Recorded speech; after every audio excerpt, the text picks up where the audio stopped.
Hello students, welcome back to my channel maths for engineers. I hope आपने पीछे का सभी कॉन्सेप्ट और सॉल्व्ड एग्जांपल्स अच्छे से पढ़ लिए होंगे। आपको अच्छे से समझ में आ गया होगा कि किस तरीके से नॉन होमोजेनियस लीनियर इक्वेशंस के लिए यूनिक सोल्यूशन और इनफाइनाइट सोल्यूशन के लिए हम पूरे क्वेश्चन को सॉल्व करते हैं और कैसे फिर उनकी वैल्यूज़ निकालते हैं। अगर आप आज मेरे चैनल पर पहली बार आए हैं तो सब्सक्राइब करना ना भूलें। ऊपर टॉप राइट कॉर्नर में आपको प्रीवियस सभी वीडियोज़ के लिंक मिल जाएंगे। तो आज की वीडियो में हम नॉन होमोजीनियस लीनियर इक्वेशन का एक और एग्जांपल डिस्कस करेंगे। तो चलिए शुरू करते हैं। क्या बोला है? Solve x plus y plus z minus 3। सबसे पहले तो चेक करो कि ये जो इक्वेशंस हैं ये आपकी इक्वेशंस होमोजीनियस हैं या नॉन होमोजीनियस हैं, क्योंकि मुझे दिख रहा है कि यहाँ मेरा b पूरा का पूरा नॉन जीरो है। b यानी कि राइट साइड में जो कॉन्स्टेंट्स है उनका मैट्रिक्स -3 -2 7 नॉन जीरो है, यानी कि नॉन होमोजीनियस इक्वेशंस हैं। ठीक है, अब नेक्स्ट टास्क क्या है? कंसिस्टेंट इनकंसिस्टेंट पता करना है। कंसिस्टेंट इनकंसिस्टेंट कैसे पता लगता है? वो हमें पता लगेगा ऑगमेंटेड मैट्रिक्स ए बी की रैंक निकाल कर। तो सबसे पहले ऑगमेंटेड मैट्रिक्स बना लेंगे, यानी कि कॉन्स्टेंट्स कोफिशिएंट्स का मैट्रिक्स, यानी कि 1 1 1 ये आ गया फर्स्ट रो, 3 1 -2 सेकेंड रो, 2 4 और 7 third row, separated by dotted line, और इधर आ जाएगा b -3 -2 7। अब मुझे इस पूरे मैट्रिक्स की रैंक निकालनी है। रैंक निकालने के लिए क्या करना होगा? एक्लॉन फॉर्म में कन्वर्ट करना होगा। Echelon form, diagonal entry non zero बनानी है और नीचे की एंट्रीज को जीरो बनाना है। एलिमेंट्री ट्रांसफॉर्मेशन, एक्लॉन फॉर्म, ये सब कुछ हमने बहुत डिटेल में बहुत अच्छे से पीछे की वीडियोज में डिस्कस किया हुआ है। ठीक है, अगर आपका क्लियर नहीं है तो आप पीछे की वीडियोज जाकर देख सकते हैं। Diagonal entry first non zero है, ये नीचे की एंट्री जीरो बनाने के लिए R2 transform to R2 -3R1, R3 transform to R3 -2R1, ये एंट्रीज मेरी जीरो बन जाएंगी। इन पूरी पूरी रोज पर ये ऑपरेशन लगा दो। क्या रिजल्टेंट मैट्रिक्स मिल गया? ये मिल गया। अब चेक करो, मुझे ये नॉन जीरो है, नेक्स्ट डायगोनल एंट्री, इसको जीरो बनाना है, तो इन दोनों रोज को बस ऐड कर देते हैं। इनको ऐड करने के बाद मुझे क्या मिल रहा है? मुझे मिल गया ये हमारा रिजल्टेंट मैट्रिक्स। चेक करो कि क्या मेरी लीडिंग डायगोनल एंट्रीज, क्या ये एक्लॉन फॉर्म बन गई है? अच्छा देखो, इस टाइप के क्वेश्चंस में ना आपको कंफ्यूज नहीं होना है कि मेरी जो डायगोनल एंट्री है वो यहाँ पर जीरो है, लेकिन यहाँ पर पूरी जीरो रो भी नहीं बन रही है। जब भी ए बी ऑगमेंटेड मैट्रिक्स को सॉल्व करोगे तो लीडिंग डायगोनल एंट्री इधर की देख लो। ठीक है, क्योंकि ये एक्सेप्शनल केसेस हो जाते हैं। अब हम कॉलम ऑपरेशन लगाकर इसको इधर तो कर नहीं सकते, ना ही मैं इसको जीरो बना सकती हूँ किसी भी तरीके से। ये जीरो नहीं बन पाएगा ना। मेरी जो डायगोनल एंट्रीज हैं वो 1 बन चुकी हैं, नीचे की एंट्रीज 0 बन चुकी हैं, इसका हम कुछ नहीं कर सकते, तो इसको ऐसे ही छोड़ देना है। यही मेरी रिक्वायर्ड एक्लॉन फॉर्म बन गई है। अब मुझे निकालनी है रैंक। ए की रैंक बताओ क्या है? नंबर ऑफ नॉन जीरो रोज 2, 1 और 2। ए बी की रैंक बताओ, नंबर ऑफ नॉन जीरो रोज 1 2 और 3, यानी कि जो मेरी ए की रैंक है वो 2 आ गई, ए बी की रैंक है वो 3 आ गई। इसका मतलब ए और ए बी की रैंक नॉट इक्वल आ गई। It means the system of non homogeneous linear equation is inconsistent और इसका सोल्यूशन एग्जिस्ट नहीं करेगा।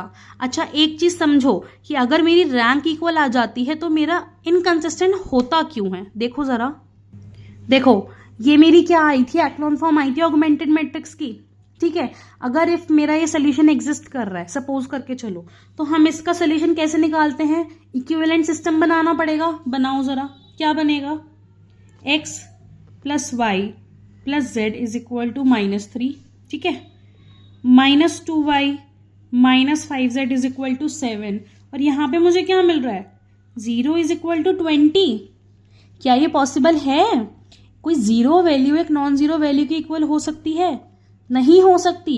इसीलिए हम कहते हैं कि ये तो सिस्टम ही मेरा इनकंसिस्टेंट हो गया और इसका जो सोल्यूशन है वो एग्जिस्ट ही नहीं करेगा। ये जो कंडीशन समझाई है इसको बहुत अच्छे से समझ लेना कि जो सोल्यूशन है जब वो कंसिस्टेंट होता है तो यूनिक के लिए हम रैंक पे किस तरीके से कंडीशन लगाते हैं, कैसे लगाते हैं? रैंक ए और रैंक ए बी मेरी इक्वल होनी चाहिए और इक्वल टू n होनी चाहिए, तब मुझे कैसा सोल्यूशन मिलता है? यूनिक। अगर rank A is equal to rank A B है बट लेस देन n है तो मुझे मिल जाता है इनफाइनाइट सोल्यूशन। वहीं अगर मेरा rank A not equal to rank A भी आ जाता है तो मुझे मिल जाता है नो सोल्यूशन। इन 3 कंडीशंस को अच्छे से रट लो। क्वेश्चंस इतने करवाए हैं और अभी होमवर्क के लिए भी जो क्वेश्चंस दूंगी उनको अगर प्रैक्टिस कर लोगे तो ये कंडीशंस अपने आप ही रट जाएंगी। लेकिन जो मेन टाइप का इसका क्वेश्चन आता है उसको हम नेक्स्ट क्लास में डिस्कस करेंगे कि किस टाइप के क्वेश्चंस हमारे सबसे इंपॉर्टेंट होते हैं। इसमें नॉन होमोजीनियस के केस में ये भी आते हैं, पर उस टाइप का क्वेश्चन आने की हमारी जो पॉसिबिलिटी होती है वो पॉसिबिलिटी हमारी सबसे ज्यादा होती है।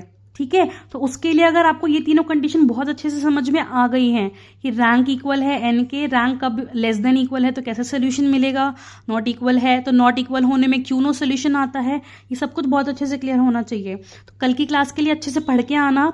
ठीक है, अभी तक जो भी करवाया है, इंट्रोडक्शन, होमोजीनियस, नॉन होमोजीनियस, किस तरीके से सोल्यूशन निकालते हैं, सब कुछ बहुत अच्छे से पढ़ के आना।